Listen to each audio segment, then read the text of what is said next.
Well, thank you so much for taking time to come and chat with me again, William.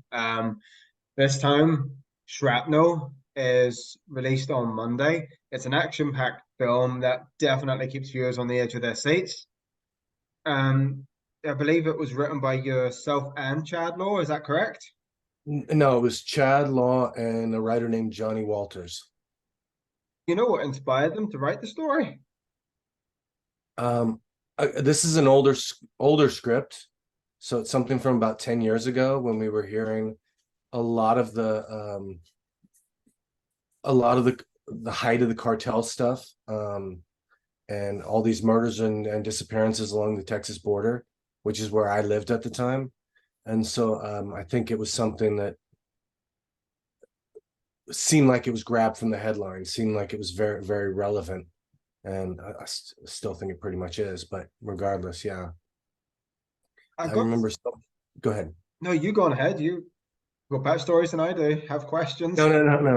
It's just, um, I had someone ask me, oh, it sounds like it's in the vein of the last Rambo movie, and I was like, this was written well before that. So it's an assault on a family and a kidnapping and all that, but it's its own thing as well. Yeah, I need to take that bit out in my review then because I wrote it. It reminded me of Rambo. That's okay. We'll get it for sure. We've been joking about it for a while. Which leads on to like the action sequences. They're visually stunning. So what was your approach to designing and executing the action sequences? Because they're definitely a different experience to if you watch the action movie, the action sequences in the channel. Yeah, I mean it's a different it's kind of a different thing. My DP and I stayed out at the ranch for a handful of days as we wrote, kind of made the script work within the locations. So I think it was, and I would say we had far less time than we did on the channel. So I just think that always changes perspectives on how to do things. But it was good. It was good. It was a good team of guys we were working with. I had a great second unit director, um, Dino DeSantos, who goes back.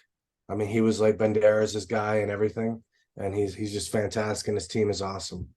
So I've always wondered, your movies always sort of feature the whole military vibe.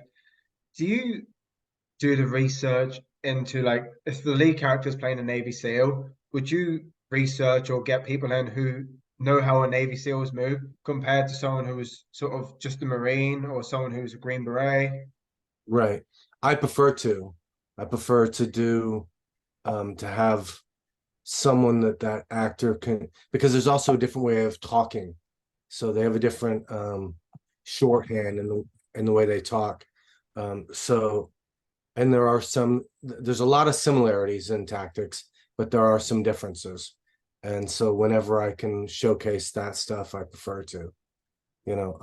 This wasn't a film that I was going to be able to bring on my typical TAC advisor, but I had a great guy who was a former Israeli a former Israeli commando, and but again, his approach would be different than a Marine's. Um, so it just depends on per movie, right? And casting of the lead characters, like it's one of them movies where you can instantly start putting action stars in the role. You could be like, oh my God, you could see Dolph Lundgren in Jason Patrick's role. You could see Adkins in Cam's role. How did Right. you decide upon Jason and Cam? Well, I can't. Jason came in before I did. He was signed on before I did, and he's actually a huge reason I did the film because I'm a huge fan and wanted to work with him. Um, Cam, on the other hand, had worked with the producers before. I was also a big fan, and so I was super stoked when he joined the team. I liked the casting being this way rather than in some of these films where it's the same crew of guys. And like, I'm a huge Scott Adkins fan. Scott and I are friends. I can't wait to work with him. But I see that as different as a lot of the guys doing the same series of movies. So And the locations as well, they take sort of the second sort of starring role. The locations are all they're all beautiful. Like when they're in Mexico, you feel like you're in Mexico. Then when you're in Texas, you feel like you're in Texas. I'm gonna go out on a limb and assume you actually managed to shoot on location in both places. we we filmed in and around the vast majority of it in New Mexico for Texas, and then there was a kind of a B unit that did some stuff in Juarez. So that's why it looks as authentic as it is because it is that scary and that authentic there. So it wasn't possible we're not a film like the size of Sicario. It wasn't possible for us to bring a full unit to Juarez, but we got to do some of it, and the a lot of things. There's parts of Albuquerque, New Mexico, that look very much like Juarez. So that's what we focused on. We researched a lot of photographs and tried to find matching things in New Mexico. If I'm right, anyway, I believe it's quite dangerous, isn't it, to shoot in Mexico itself? There's a line in the film where he says it's literally the most dangerous country in the world, and I mean, Juarez, northern Mexico, is incredibly dangerous now. I mean, the references to um, the National Guard having to patrol Cancun beaches, the Mexican National Guard, is because there were outright shootouts on the strip. There was a Sicario assassins coming up on the beach in boats with machine guns. Been some pretty horrendous stuff that is real. Mexico is also a beautiful country with beautiful people, but there are areas of it that are just out of control. And the question that came into my head while we were talking about Mexico there, the finale came into my head, which is in set in Mexico, and then I had the battle in the house. Which do you prefer? Which sequence would I prefer? Yeah. I love what you're I think you're referring to the safe house. I mean, it's a much smaller event, but I really love that section. But getting to work with Mauricio, who plays our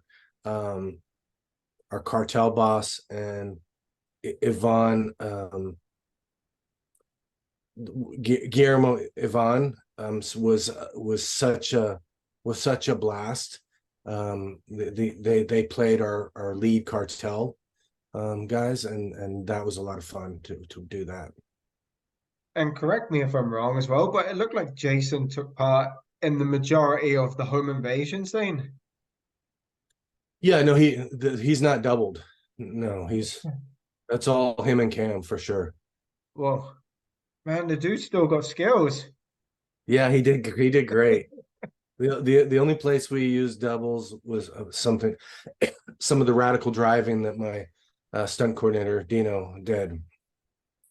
But or yeah, Jason hung in there great. So And casting the villains, what was the process of casting? Like, how did you narrow it down to like they're perfect? How did you manage to get that perfect blend of villain?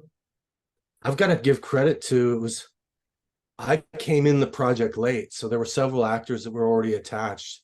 Um, Mauricio and Guillermo I got to give credit to my producer Elias, and he had the relationships with them, and I got to show up and find out who I had, and I was very excited and happy that it went my way and had such great actors in these spots. And being released like so close to the channel, how did you want to differentiate the movies for just saying new fans coming along who are like, oh, who's William Kaufman? He's got two movies here. How did you want the experience to be different? It's very strange because this has never happened. right? So um I've never had two of my films come out within weeks of each other. They were both filmed. One was filmed, the channel was filmed almost a year and a half ago, and then Shrapnel was last summer. And so it just worked out that I didn't have any say in this as far as the releasing plan. Um, they're very different kinds of films. They're both gritty and so forth, but they're very different kinds of stories, and I think some in style. Did you And get that? Did you feel that? oh, yeah, yeah, I definitely Yeah. did. Where I found Shrapnel was more, it was more sort of personal and close, whereas the channel was, for me, it was the 2023 version of Heat. It was Yeah. what was two crazier characters, you know? It was like Al Right. Pacino on crack, you know? Yeah. It was Yeah. Yeah. unreal. They're definitely two movies. Like, I think I've recommended them to so many people, to be honest. I'm like, look out for this when it comes out. And everyone's like, when's it coming out? And follow the website. That's great. That's great. Thank you. And also another thing I love about your movies is you're old school. You try and do everything so practically. Are you not a fan of CGI, or do you just love being 80s old school action? Well, you know what? I when I came up, those were the movies that inspired me, right? So, but also at the same time, when I first got in the business, I worked as an armorer for a short time and an practical effects guy. Um, and so I'm a believer that VFX supports practical effects. So I don't think it should replace it unless it's just completely a safety issue. But as often, I just believe it's more immersive and for the audience, the more you can do in camera. You know, there some stuff is so amazing now. Like the channel's like all blank fire, all real. But there were some times where the camera, the way the shutter works, would miss a muzzle flash. So CGI could help fix those missed flashes. And I can't tell. I've been at this a good while, and I can't tell what's real and what isn't real. So when it's things that have become that good, then But I'm a big believer that you have that it enhances practical in camera, um, and not replaces it. So And another thing I've noticed about your movies as well, mine is like, well, they don't really count, right? But like, there'd be The Marine and Jarhead are sequels, but they're not your sequels, you know, like your Marine and your Jarhead stand alone as William Kaufman movies.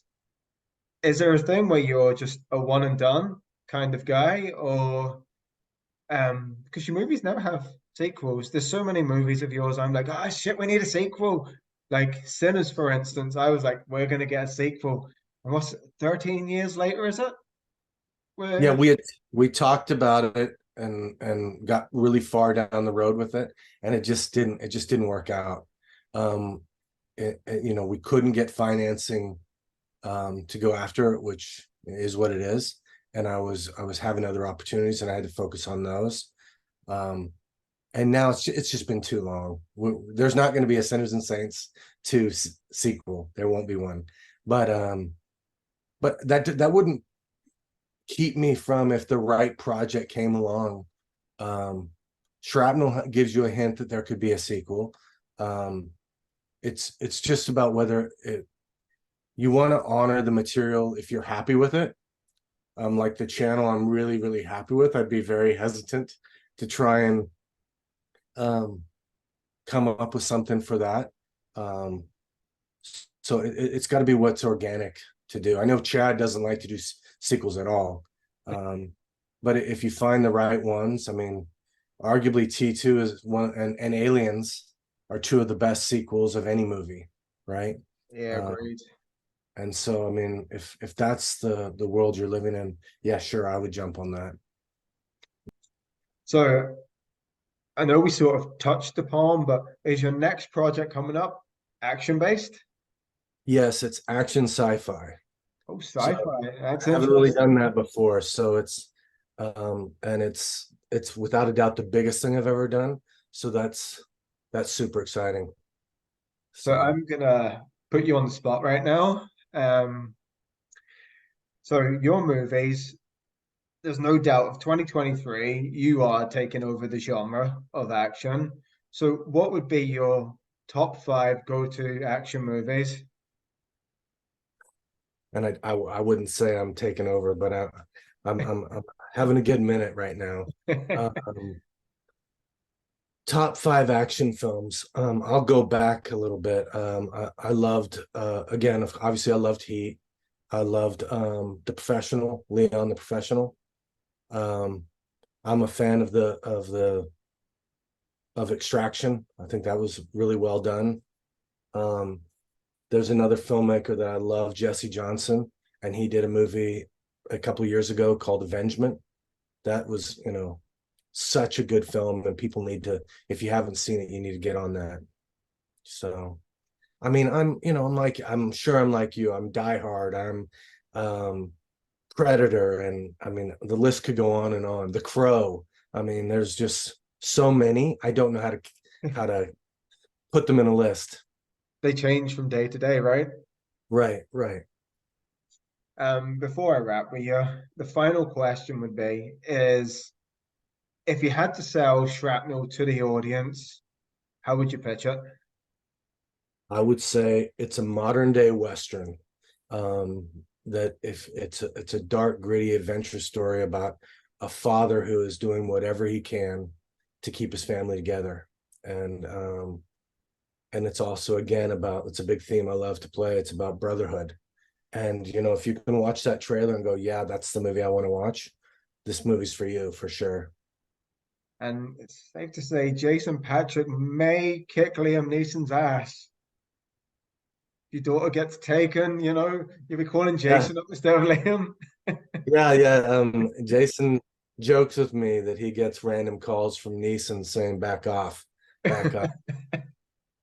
Um, but no, Jason, if that's what he wants to do, he could definitely do it. He's awesome.